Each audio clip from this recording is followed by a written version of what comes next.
Good morning, வாழ்க வளமுடன். As usual today லஞ்சுக்கு அரிசி ஊற வச்சுட்டோம், சாப்பாட்டுக்கு அரிசி ஊற வச்சுட்டோம். எக்கு தால் சாதம் பண்ண போகிறோம். ஸோ எண்ணெய் ஊற்றி நல்லெண்ணெய் கொஞ்சம் சேர்த்துருக்கேன். கடுகுளுந்தம்பருப்பு வந்து 1 ஸ்பூன் போட்டிருக்கேன். இப்போது கருவேப்பிலை ஆட் பண்ணிக்கலாம்.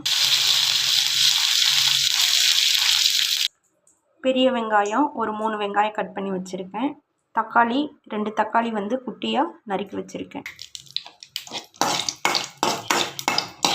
இப்போ நம்ம பெரிய வெங்காயத்தை ஆட் பண்ணிக்கலாம்.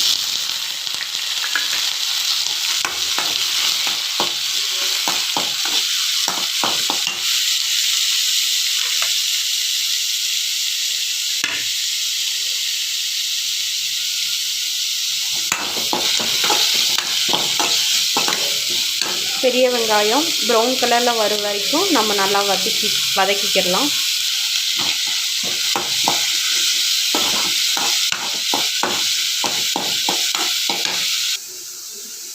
மூணு எக்கு பாயில் பண்ணி வச்சுருக்கேன். 3 எக்கு பாயில் பண்ணது ஓடு உரித்து எடுத்து வச்சுட்டோம். இப்போ ஆனியன் வந்து லைட்டாக கொஞ்சம் ப்ரௌன் கலரில் வந்துருச்சு. இப்போ நம்ம வந்து தக்காளி ஆட் பண்ணிக்கலாம். கட் பண்ணி வச்சுருந்த 2 டொமேட்டோவை ஆட் பண்ணிக்கலாம்.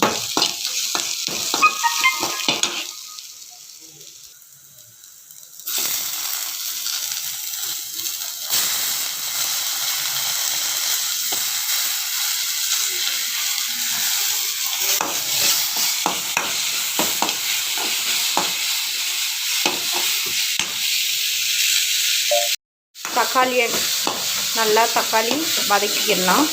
கொஞ்சோண்டு உப்பு ஆட் பண்ணிக்கலாம்.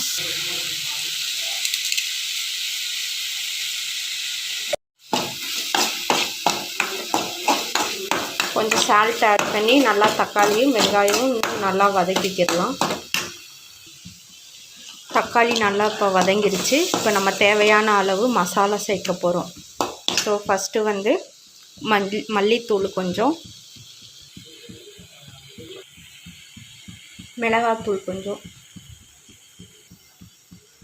2 சேர்த்து கொஞ்சம் நல்லா கிளறி விட்டுக்கலாம்.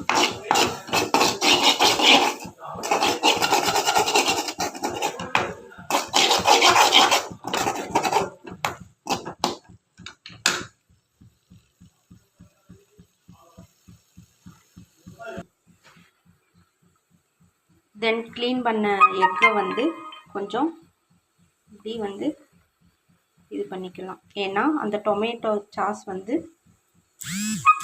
எக்குக்குள்ளே செட் ஆகுறது மாதிரி நம்ம லைட்டாக வந்து ஸ்லைஸ் பண்ணிக்கலாம்.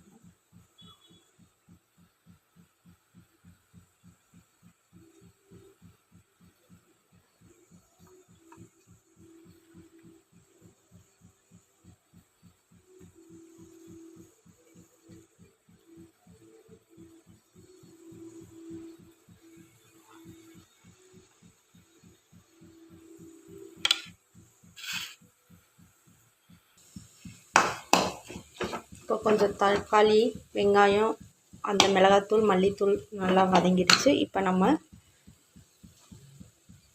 எக்கு சேர்த்துக்கலாம். ஸோ எக்கை சேர்த்து நல்லா பரட்டி விட்டோம்னா இந்த தக்காளி இதெல்லாம் பிடிக்கும். கொஞ்சமாக நம்ம வந்து தண்ணி ஆட் பண்ணிக்கலாம். அப்படின்னா தான் அந்த சாஸ் எல்லாம் நல்லா எக்கில் வந்து செட் ஆகும்.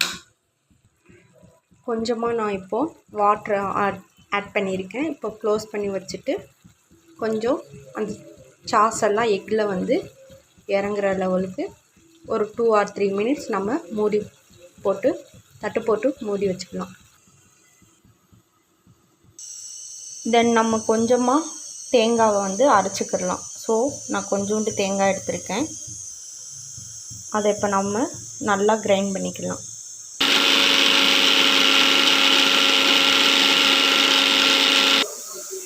ஸோ தேங்காய் ரெடி ஆகிடுச்சு. தேங்காய் பால் வந்து ரெடி ஆகிடுச்சு. எக்கில் நல்லா சாஸ் வந்து இறங்கிடுச்சு.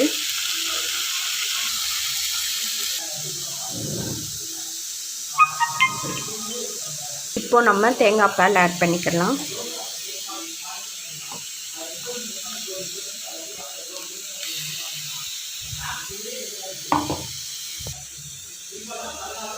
தேங்காய் பால் ஆட் பண்ணி கொஞ்சம் வந்து நம்ம கிளறி விட்டுக்கிடலாம். ஸோ ஒரு 2 or 3 மினிட்ஸ் அந்த ஹீட்டில் வந்து அந்த தேங்காய் பாலோட எசன்ஸ் எல்லாம் அந்த எக்கில் இது பண்ணணும். ஸோ 2 or 3 மினிட்ஸ் வந்து நம்ம தட்டு போட்டு மூடி வச்சிடலாம். வாவ், நல்லா அந்த ஆயிலெல்லாம் ஸ்ப்ரெட் ஆகி நம்ம ஃபைனல் ஸ்டேஜுக்கு வந்துடுச்சு. இப்போது மல்லித்தலை ஆட் பண்ணி இறக்குனா டேஸ்டான சுவையான தேங்காய் பால் எக் கறி ரெடி.